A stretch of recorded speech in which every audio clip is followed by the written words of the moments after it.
It is really an honor to be here. There's no place I'd rather be this evening. When I got the call from Toby about a month ago asking me to speak about Herb, I don't think I've ever felt so honored, Toby. So I want to thank you and the entire family.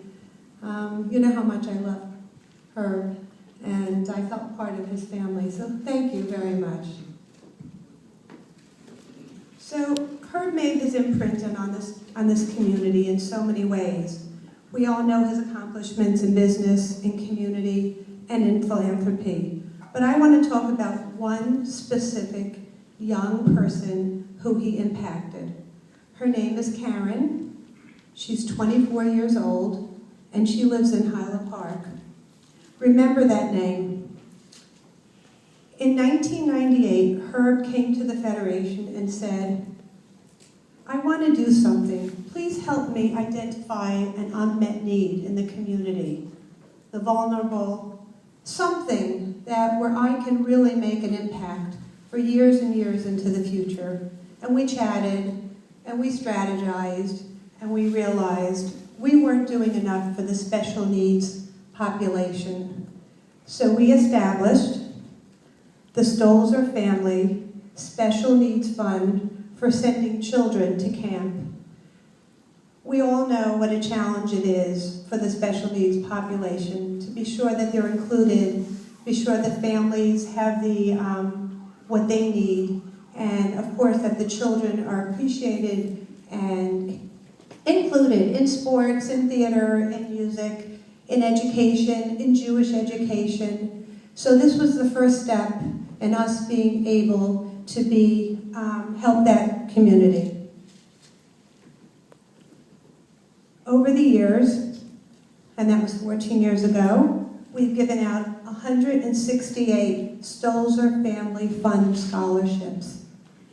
$268,000 have gone to help that population, make sure they have a wonderful and memorable summer. That was Herb's generosity. Now, fast forward, I want to tell you about Karen. Karen was the first young woman to get a Stolzer Fund scholarship. She went away to camp year in and year out for years and years and years because of the Stolzer's generosity. 4 years ago, her parents called me and said, guess what?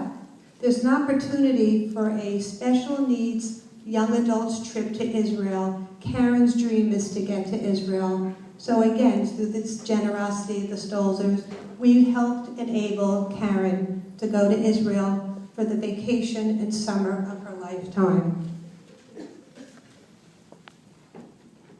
Today, Karen is a volunteer employee at the Federation. She works for us. She comes into the office 2 days a week in her motorized wheelchair. It's very emotional every time she comes in her motorized wheelchair with a smile on her face with the most beautiful dimples, and she comes to work for the Jewish community. She shreds and she stuffs and she alphabetizes. Whatever we need, she is there, she's with us. And I have to tell you, when anyone on my staff is having a particularly challenging day, they sit down and hang out with Karen because she makes us all feel better for the work we do.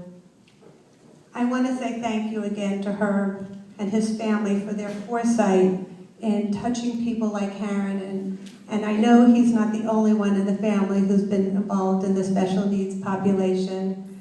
Please join me in applauding Herb. He was a mensch, he was a man with a great heart, and he was a man of great community. Thank you.